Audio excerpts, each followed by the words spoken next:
Oscar Bevis for the Stomping Ground, powered by Wow Hydrate and available on DAZN.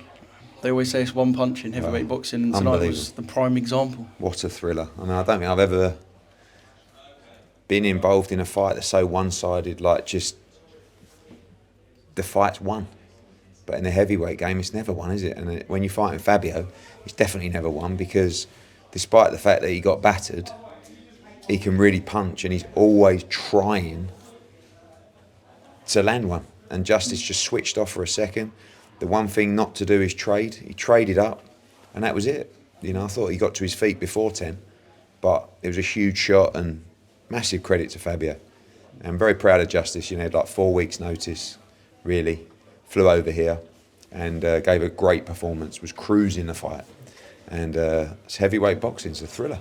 I mean, you've been banging the drum saying that he will cause the upset, and it was going that way. Did he do better than even you thought? I mean, yeah, it was more one-sided than I thought it would be.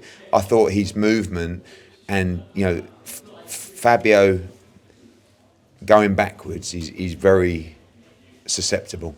And that's because he's just not boxed for long enough to know, you know, to fight all different styles.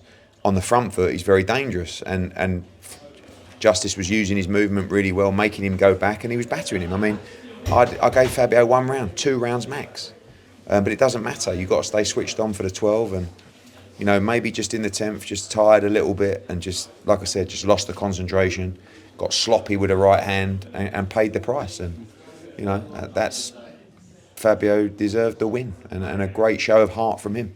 I know he seemed in good spirits in the ring. Obviously, he'll be devastated.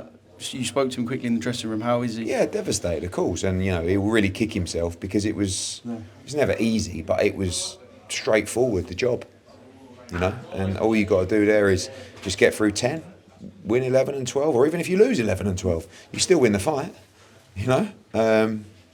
But when you got, you know, guys with heavy hands and big power, you can never afford to switch off, and he'll learn from that. He'll come back, and he's a young man. He's going to be in some big heavyweight fights, and he's got a lot of talent. Did the Queensbury guys mention the Queensbury victory over Matchroom ringside? Not really, because I think they were more in shock, because everyone, I was, you know, Frank, everybody was saying, like, the fight's done.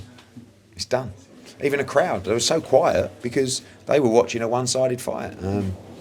But it doesn't matter, because until that 12th round's over, it ain't over, especially in the heavyweight division. How far can Fabio Wardley go? I think, look, he's an honest guy. Like, in the ring, he says, like, I may not have all the skills, but when you can punch like Fabio, you're always in the fight.